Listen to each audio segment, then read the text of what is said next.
Welcome to English with you. English with you में आप सभी का स्वागत है। आज आपके लिए एक बेहतरीन नोटिस जो आज के न्यूज़पेपर की क्लिप है, जो सभी विद्यालयों के लिए अति महत्वपूर्ण सूचना है। यह सूचना यानी ये नोटिस जो है वो विद्यालय के लिए है, जिसमें आप सभी को जानकारी दे दें कि कल 27 नवंबर को आपका जो केंद्र हैं, सेंटर हैं, उनका निर्धारण हो जाएगा। तो इन सेंटर की जानकारी आपको 27 नवंबर को विद्यालय को प्राप्त हो जाएगी। जितने भी विद्यालय हैं, अब जो विद्यालय हैं उनके कुछ सेंटर किस प्रकार बनाए गए हैं, इन सब की सूचना आप सब तक पहुंचाने वाले हैं। तो अगर आप हमारे इस चैनल पर नए विजिट कर रहे हैं तो चैनल को सब्सक्राइब कर लीजिए, बेल आइकन प्रेस कर लीजिए, जिससे कि आने वाली हर एक वीडियो की नोटिफिकेशन आपको ऑन टाइम मिलती रहे। चलिए ये चलिए वीडियो को स्टार्ट करते हैं। तो ये है आज की क्लिप, जो कि आयोग द्वारा यानी यूपी बोर्ड आयोग है उसके द्वारा जारी किया गया, जो बोर्ड एग्जाम में आपका सेंटर है, कौन कौन से सेंटर किस प्रकार से बनाए जाएंगे, उन सब की सूचना आज आप तक पहुंचाने वाले हैं। सूचना 28,082 स्कूलों की सूचनाएं अपलोड, परीक्षा केंद्रों का निर्धारण कल। मतलब अब तक जो सूचनाएं अपलोड कर चुके हैं विद्यालय, मतलब सूचना का मतलब जो विद्यालय अपने अपने स्टूडेंट्स का कंप्लीट बायोडाटा भेज चुके हैं, वो अब तक के इतने विद्यालय हैं और इन्होंने अपनी सूचनाएं अपलोड कर दी हैं। और इनका जो केंद्र निर्धारण है, परीक्षा का एग्जाम सेंटर है, वो निर्धारण हो जाएगा कल यानी 27 नवंबर को। इसके बाद इस सत्र में हाई स्कूल और इंटरमीडिएट के 52 लाख से अधिक परीक्षार्थी होंगे सम्मिलित। अब ये भी आपको पता है कि 52 लाख से प्लस ही स्टूडेंट्स ऐसे हैं जो इस परीक्षा में शामिल होंगे, जिनमें से कुछ परीक्षाएं छोड़ेंगे भी, कुछ देंगे। तो लेकिन जो यूपी बोर्ड आयोग है उसके पास तो टोटल सूचनाएं, माध्यमिक शिक्षा परिषद है जो भी, उसके पास तो टोटल ये है कि 52 लाख विद्यार्थी परीक्षा देंगे। उनको छोड़ने और ना छोड़ने का तो कोई मतलब ही नहीं है, उन्हें सीधा अपना इस पे काम करना है। अब पहले इस सूचना को देख लेते हैं। सबसे पहले देखते हैं कि ऐसे कौन से विद्यालय हैं जिनको परीक्षा केंद्र बनाया जाएगा। तो सबसे पहले उन विद्यालयों के पास क्या क्या सुविधाएं होनी चाहिए। सबसे पहले जहां प्रबंधक या प्रधानाचार्य का आवास परिसर में स्थित होगा।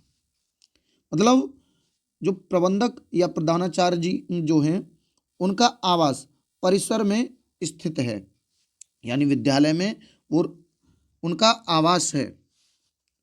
जिन स्कूलों की प्रयोगशाला क्रियाशील नहीं है, मतलब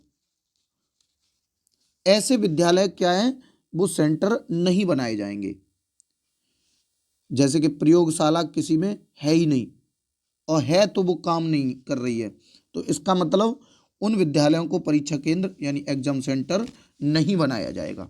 दूसरा पॉइंट है, हाँ हाई स्कूल व इंटर दोनों में कुल मिलाकर 80 से कम छात्र पंजीकृत होंगे। अब सेंटर उन्हीं को दिया जाएगा जिनके पास टोटल 80 स्टूडेंट्स होंगे। कैसे? 10th के और 12th के मिलाकर के, अगर ये मिलाकर के उनके पास 80 स्टूडेंट्स हैं तो उन्हें एग्जाम सेंटर दिया जाएगा। और ये जितनी भी सूचनाएं दी गई हैं इन सब में काम कर रहे होंगे। तो इसके बाद फिर है, जिन विद्यालयों को जाने वाला रास्ता 10 फीट से कम चौड़ा होगा। अगर 10 फीट से कम चौड़ा रास्ता है विद्यालय जाने वाला, तो वहां पर उसमें भी क्या है, आपको सेंटर नहीं मिलेगा। इसके बाद जिनकी क्षमता 125 से कम है, जहां जिनकी क्षमता 125 से कम है। उसके बाद जहां प्रबंधकीय विवाद चल रहे हो, अब प्रबंधक का किसी से विवाद चल रहा हो तो ऐसे भी एग्जाम सेंटर नहीं बनाए जा सकते। इसकी डिटेल सूचना एक बार देखते हैं। माध्यमिक शिक्षा परिषद यूपी बोर्ड की ओर से परीक्षा केंद्र निर्धारण के लिए प्रदेश के 28,334 विद्यालयों को अपनी आधारभूत सूचनाएं पोर्टल पर अपलोड करने के निर्देश दिए गए थे। इनमें से 28,082 विद्यालयों ने हुए आधारभूत सूचनाएं पोर्टल पर अपलोड कर दी हैं। परिषद अब प्राप्त सूचनाओं के आधार पर 27 नवंबर को परीक्षा केंद्रों का ऑनलाइन निर्धारण करेगा। मतलब जो आयोग है, माध्यमिक शिक्षा परिषद है, उसने इतने विद्यालयों से नोटिस मांगा था कि ये सूचनाएं ये सभी विद्यालय दे दें, लेकिन अब तक इतने विद्यालयों ने सूचनाएं दे दी हैं। तो इनका क्या है, 27 नवंबर को परीक्षा के लिए सेंटर बना दिए जाएंगे। इसके बाद यूपी बोर्ड की हाई स्कूल और इंटरमीडिएट की परीक्षा 2026 के लिए केंद्र निर्धारण की नीति शासन द्वारा जारी किए जाने के बाद प्रक्रिया शुरू की गई थी। इस बार भी संपूर्ण प्रक्रिया सॉफ्टवेयर आधारित होगी, जिसमें परीक्षा केंद्रों के चयन में पारदर्शिता सुनिश्चित की जा सके। 2026 की बोर्ड परीक्षा में हाई स्कूल के 27,50,945 और इंटरमीडिएट के 24,79,352 परीक्षार्थी शामिल होंगे, जो कुल मिलाकर 52,30,297 छात्रों के लिए, अब इतने छात्रों के लिए 7500 से लेकर के और 7700 विद्यालयों को परीक्षा केंद्र बनाया जाना प्रस्तावित। मतलब 7500 से लेकर के 7.5 के यहाँ से लेकर के और इतने विद्यालयों को सेंटर बनाया जाना सुनिश्चित किया गया है। अब इनमें से कितने बनते हैं उस पर वो माध्यमिक शिक्षा परिषद आयोग पर निर्भर करेगा।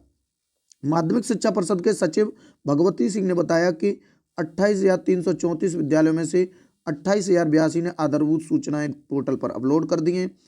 इन्हीं के आधार पर जिलेवार परीक्षा केंद्रों का ऑनलाइन निर्धारण 27 नवंबर को किया जाएगा। तो ये है सभी विद्यालयों के लिए सूचना, कौन कौन से जो विद्यालय हैं उनको सेंटर बनाया जा सकता है और कौन कौन से ऐसे विद्यालय हैं जिनको सेंटर नहीं बनाया जा सकता, वो कंप्लीट सूचना आप दर्शा रखा है, इसके माध्यम से देख सकते हैं।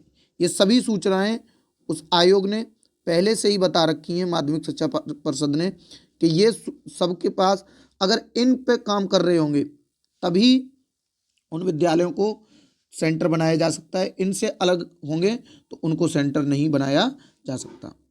तो ये थी आज के लिए आपकी सूचना। चलिए मिलते हैं आपको किसी नेक्स्ट वीडियो में किसी नए टॉपिक के साथ, तब तक के लिए बाय बाय, टेक केयर, जय हिंद।